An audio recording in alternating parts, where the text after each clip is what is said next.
This video is brought to you by BossRootin.com with big sales on now, and PowerPerformanceProducts.com, where you can receive $10 off your purchase of Body Storm and Body Effects, the best pre-workout supplements on the market. Spencer Lazar, MMAinterviews.tv, alongside Gian Villante. Impressive performance here. Safe to say you're feeling a little more comfortable at 205 now? Yeah, I think, whatever the weight class is for me, it's about confidence. And if I can get in there with confidence and swing my shots, I have power in my hands and in my feet. If I use it, I'm going to devastate a lot of people with some knockouts. I just got to have confidence to go in there and use it, and tonight was a big boost to that. Do you think, obviously this was a short night, but do you think now being more acquainted at 205, your gas tank would have been better maybe than the last fight or two? Yeah, definitely. I had this fight on kind of short notice, but I've been training, I've been sparring with Chris Weidman and Kostas Philippou, two UFC guys, and Chris is my best friend guy, do a lot of stuff with, and I was helping him for his fight, so my cardio's been feeling great. Even his trainer Ray Longo's like, you need to get a fight, man. You're looking great in there, your cardio's looking great. Just get in there and have the confidence you have in here, and you're going to do great. And it's something that I felt great with tonight, and I've been working on it. It's more in my head, and once I'm good in my head, I'm good in the ring.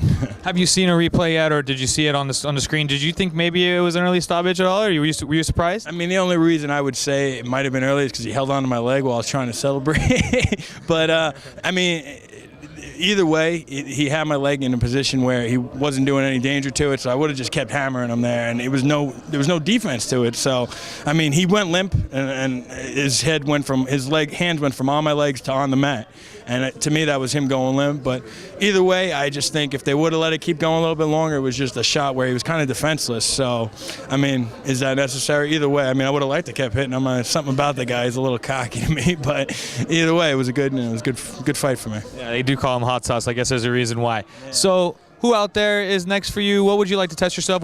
Since it was such a quick night, do you want to get back in there fast? Yeah, I could do that. Whatever Strikeforce has for me, it's great fighting for them. I love it, and this was an awesome night. And whoever it is, I don't know. I think there's a lot of good challenges out there at 205. And if I have it, like I said, if I have the confidence, I feel like I could fight with any of them. But there are a lot of good guys in Strikeforce and some real tough guys that people don't know. So it kind of stinks. You go in there and people are like, wow, who's that? But dudes are tough over here, and I'm happy that I'm getting the opportunity to fight here, and that was really big for going forward in Strikeforce. Would you want to step up in competition maybe to face a guy like Mike Kyle or maybe a Fei Zhao coming back from an injury? Those are some tough fights right there.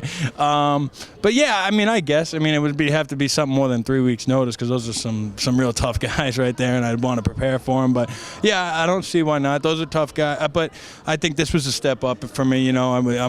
He was a dude who's 9-1, so it's not like I went in there and just devastated some can. He was a guy who's 9-1, who's had 2 fights in Strikeforce and won them both by finish. So it was good for me. That was a good step up for me right there, and I just want to keep climbing that ladder. I don't think I have to jump to the top right away, but I think that was something that, that was 1 ring up. I'll take another 2 or 3 rings up, whatever they give me. All right, I'm Spencer Lazar. This is Gian Villante. You want to shout out any sponsors quick? Yeah, Lifetime Chimney. There's my boys over there, Nick and Abe. Belmore Kickboxing, Sarah Jiu-Jitsu, and my training partner, Chris Weidman, real good friend of mine, helps me out a lot, and my trainer, Keith Trimble, and Spiro Volantis, all great people, and friends and family, and my dad who's here, and everything like that. Oh yeah, wait, one more shout out to my Pee Wee wrestlers at home, and our Super Bowl champ Army team, 10-year-olds. We crushed this year, undefeated, so very happy with that too. So got to be good with the Pee Wees, Nice to see you giving back to the community. Gian Villante, you're watching MMAinterviews.tv. Godspeed and party on.